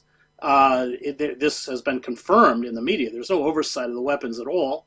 Any kind of abuse, war crimes that are carried out by Ukraine. I covered war for 20 years. I can tell you both sides lie and both sides are guilty of egregious human rights violations. That's been true in every conflict going all the way back to the wars in Central America. Although I will have to say most of the crimes committed in countries like Nicaragua, Guatemala, and El Salvador were perpetrated by the military. It doesn't mean that there weren't any, although they were of a much smaller nature and proportionately rather insignificant, but they were there and they should be reported. But there's all sorts of reports, butterfly bombs being used, Ukrainian quote-unquote collaborators with Russian. They may, of course, be culturally Russian and Russian-speaking, being executed or certainly beaten up. I mean, all of this kind of stuff gets washed out, and it gets washed out for this reason, that if people saw how messy this conflict was, coupled, of course, with we're suffering from inflation, not quite what the UK is. I think you're over 10%, but we're up around 8%, rising fuel prices. I know in the UK, fuel prices are expected to rise by 80% in October, but we're also seeing that And meanwhile, all of these massive amounts of resource are being siphoned off to this proxy war.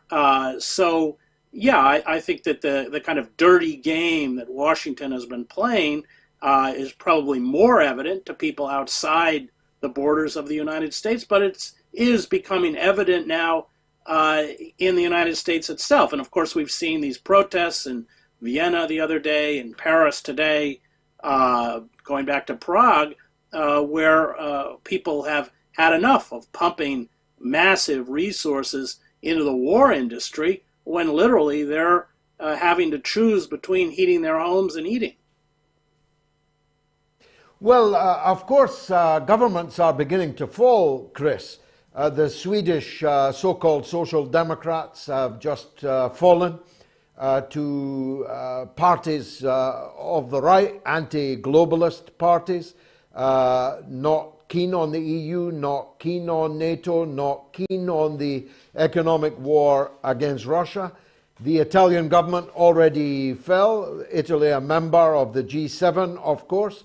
It is overwhelmingly likely to elect a government like the new Swedish government that is anti-EU, anti-globalist, anti-NATO. The government of Bulgaria already fell. The government in the Czech Republic may very well fall. The French government is having to paddle very, very ferociously to stop the well-known predilection of French people to be on the street contesting when their living standards are being threatened. And here in Britain and in your country, the United States, it's a big ask to ask people to be cold, hungry, poor, unemployed, to decide whether Kupiansk should be in Russia or in Ukraine. Yeah, and I think that's why you've seen such fierce media control. People who have questioned the war in Ukraine, whether it's Scott Ritter, the former UN inspector, Patrick Lawrence, etc., they've been removed from social media, even for raising the question. I think the ruling elites understand what we've already seen. The head of NATO, the head of the IMF have been warning the last few days about social unrest in the winter. Not surprising, given what are going to become food shortages for many people, rolling blackouts, and meanwhile we're funneling staggering sums of money and resources into this absolutely futile conflict. And I was in Eastern Europe in 1989. I covered the revolutions in East Germany, Czechoslovakia, Romania. We all thought naively that we were going to get a peace dividend. NATO that had been rendered obsolete. NATO formed in 1949 to prevent Soviet expansion into Central and Eastern Europe, had now become redundant, which shows you how naive we were. And these are really the consequences. I'm not defending the invasion, but I don't think there's any argument that Russia was baited. All of the great Sovietologists, George Kennan, everyone else understood what would happen if NATO expanded as it did up to Russia's borders. And let's be clear, Ukraine became a de facto NATO country before this conflict began, certainly after 2014. So, yes, once again, the ruling oligarchs have made a mess of it, and I think they're kind of scrambling. And these protests, especially if they become, we're on the cusp perhaps of a major rail strike. I hope they do strike, given what's been done to them, the railroad workers. And these kinds of strikes, as history has shown, can really bring down the billionaire class. And they're worried. They know the tinder is there. They've acknowledged that. What will ignite it, that's an unknown. I covered all sorts of uprisings. You can see that people are being pushed to the brink. But what is that actual event that pushes them over? That's a mysterious force, as even Lenin knew in Switzerland 6 weeks before the February Revolution. He made that famous speech that people his age, I think he was about 50 or something, probably wouldn't live to see it, and then 6 weeks later he's at Finland Station. So we don't know. You never know. But I think that working men and women just can't be pushed much further. And what's going to come in the next few weeks and months is going to be really rough. Well, there are decades when nothing happens, and there are weeks when decades happen. That's right. And Well, that's also Lenin. rightly So there you say, go. there is. It's also, of course, Lenin, which leads me actually quite neatly onto my final question to you. How do we deal with the fact, people like you and me, people of the left, that actually the main opposition to war, NATO, neoliberalism, globalization is coming from the right and not the left? How do we handle that, Chris? Well, that's the bankruptcy of the left, because we should be at the forefront of that, and we should have been at the forefront of that a long time ago. Watching the liberal, I hate to call them left, but the liberal class in the United States cheerlead the war in the Ukraine is nauseating because of the cynicism behind it. As somebody who spent a lot of time in war, the Ukrainians will bleed, their country will be destroyed. And for what? I mean, as even Henry Kissinger has said, I never thought I'd see the day where I was citing and agreeing with Kissinger. But even as Kissinger has said, there will have to be negotiations and there have to be an exchange of land for peace. In fact, Kissinger said it should be done quickly so this conflict doesn't spiral out of control. But I think that part of the rise of the alt-right is the bankruptcy of the left. And then I think, like you, George, that's something I mourn. Well, I'm extremely worried about it. It's true here, it's true there, where you are, and evidently it's true in Italy, it's true in Sweden, and so on. A rejection of the status quo is more likely to come from the right than the left. The left is the status quo. Yeah, the left has been bought off, or the liberal class, and then the real left, people like you and me, have been pushed to the margins. In the United States also, it's the breaking of labor unions, which really were the backbone of the militant left, certainly up through the 1930s, and then you saw this war against unions. We have about 10% of the workforce in the United States is actually unionized, and I think only about 6% of that is in the private sector. So that the fundamental weapon that the working class has to defend its interests and to stop permanent war is the strike. And certainly in the United States, with the Taft-Hartley Act in particular, 1947, which was this egregious anti-union act that is still law, they've defamed the power of the working class and the power of the left. Now we're just going to have to embrace what will become wildcat strikes. They will be against anti-labor legislation that has been passed. I mean, that's our hope in terms of a recovery of the left. But you're right, if we don't begin to stand up to these forces, then we're going to cede territory to these neo-fascists with all of the frightening consequences that entails.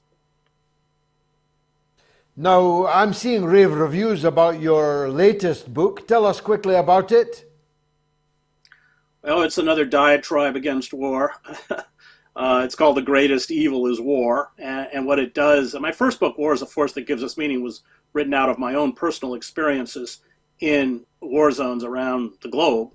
This is really looking more interviewing, for instance, people in mortuary units, paraplegics from war wounds, orphans, all of the detritus that comes, human detritus, that's perhaps not the right term, but those who are cast aside by war and live with lifelong grief, lifelong injuries, to give you a kind of window into the institution of death that war is. War is not, as Clausewitz said, politics by other means.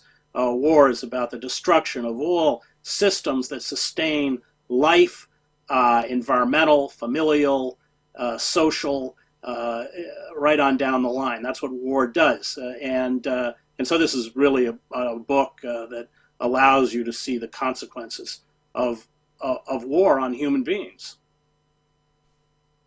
Well, I very much hope that it's widely bought and read. I myself will be one of your customers right after the show. Chris Hedges, thanks as always for joining us. on the mother of all talk shows. Much obliged to you. Kevin, my correspondent from earlier, has returned to the lists. I've said to you recently that you were fooled by Diana's coyness and apparent beauty, but she hurt a lot of married suitors' wives. The rugby player, the doctor, the millionaire shopkeeper. Remember, beauty is only skin deep, and Charles can see the beauty that you cannot, says Kevin. But I do admire your spirit, good man.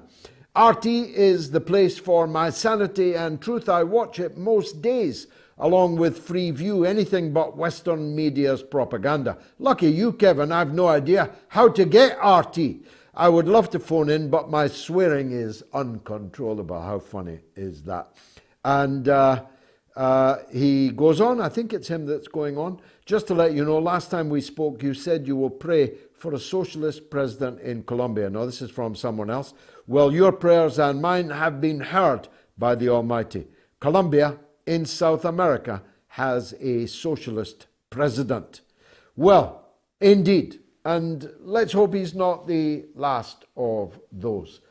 I have come to the last of this show, however. But I will be back on Wednesday at 10 p.m. UK time with the midweek Galloway show, which is a mom and pop television, no budget television, just me and my good wife Gayatri, just the two of us, and a camera and a single microphone. But it's still worth watching. 500,000 people every week now are doing so. Otherwise, see you next week on MOATS.